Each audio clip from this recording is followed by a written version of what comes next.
sa Lima.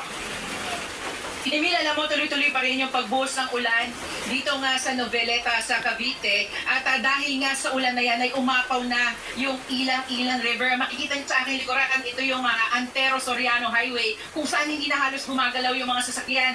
Yan ay dahil nga doon sa pag-apaw ng river ay hindi na madaanan yung Noveleta intersection. Kagabi pa inumulan pero tanghali na magsimulang bumuhos ang malakas na ulan ng bagyong Christine sa Cavite. Alas 3 ng hapon ang itaas ang red rainfall warning sa probinsya.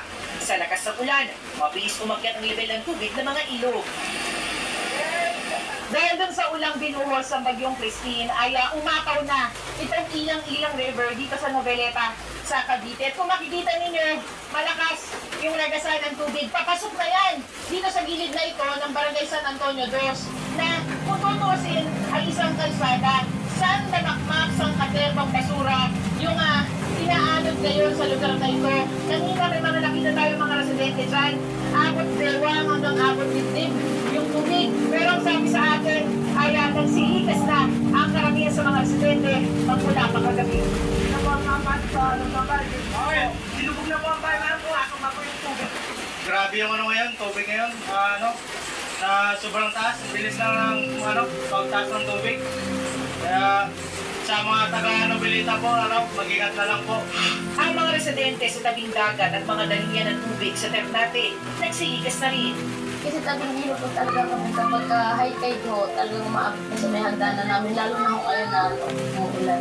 Ayon sa Cavite PDRMO, nasa 500 pamilya ang lumikas magmula paggabi. Inaasahan raw na dadami yan sa pagpuros ng ulan ngayong hapon. Nakabantay naman raw ang TRRMO ng mga LGU para rito. Lahat po ng barangay namin ngayon ay nasa red alert na po at baha na po sa buong bayan ng Noveleta. Pahirap naman sa commuters ang malakas na ulan at baha. Mabigat na daloy ng trapiko rin ang naranasan sa iba't ibang highway ng probinsya.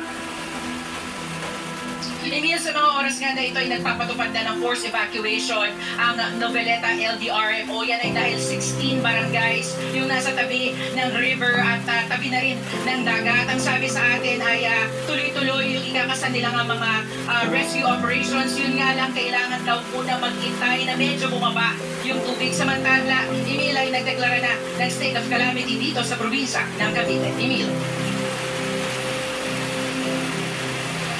Maraming salamat sa Lima Refran. Pinulaga ng kalimantan ng baha. Ang lalawigan naman ng Batangas dahil sa bagyong Christine.